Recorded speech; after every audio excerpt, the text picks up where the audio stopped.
අමාරුයි. අපේ ආදිවාසීන් භාවිත කරපු දුන්නයි ඊතලයයි ගැන ඔයාලා මොනවද දන්නේ? ඉස්සර කාලේ අපේ ආදිවාසීන් තමන්ගේ ආරක්ෂාවට තමන්ට ආහාර පාන හොයාගෙන දඩයම් කරන්න. ඒ විතරක් නෙමෙයි විශේෂයෙන්ම තමන්ගේ අභිමානයට තමන් භාවිත කරපු දුන්නයි ඊතලයයි ගැන දඹා නේති මට ආදිවාසී පරපුරේ කෙනෙක්ම හරි අපූර්වට කියලා දුන්නා. මෙහෙම. මේක කෙටේරියනේ. ගසක්කි මේ ඇත්තන්නේ භාෂා පොඩ්ඩින් ගසක්කි. මෙතන මේ ඇත්තන්නේ අපිලත්තන්නේ මුත්තිලත්තන්නේ ගසක්කයක්.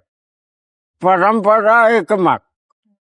ඒකෙන් තමයි තැනකින් මේ ඇත්තෝ මණ්ඩ කරගෙන ඉඳින්නේ පරම්පරා පොඩ්ඩි. මලාලීය. මොරියන් කැච්චේ. මුරියන් කැච්. ඔව්.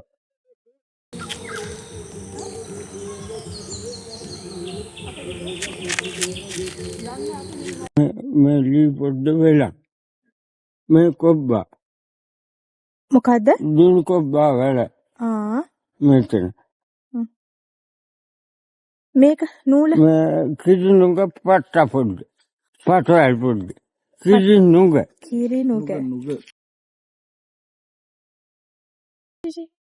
ඔය හැඩයට එහෙම ගන්න ඕනේ නේ.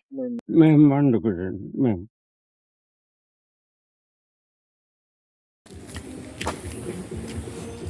මේ හැදුවෙන් තමයි ගත්තන්නේ. ලී. මේ ඇඟිල්ල පට්ටිට මණ්ඩ වෙලා.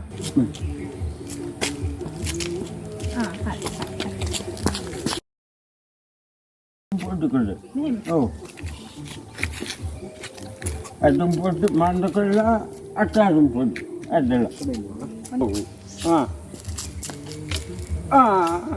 ලා කකුලන්ට ගත්තලා පෙනුම් පොඩ්ඩ මණ්ඩ කරන්න මේතන.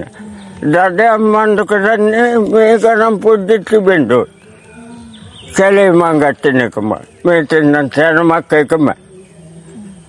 කැලේ මං ගත්තනකුට මං ගත්තන්නේ ඒ මං ගත්තන මිනිස් ගද්දක උස පොඩ්ඩට මලාලියේ තිබෙන්න ඕන. කොනමයි මහා කැට්ට කොනමයි කලා දෙයලත්තන්නේ මහලොක්කිදිය මිලත්තන්නේ කොල්පන්ඩා දෙයලත්තන්නේ පිටයි අනිත් කෝන පොඩ්ඩෙත් මං ගත්තන්න ඕන.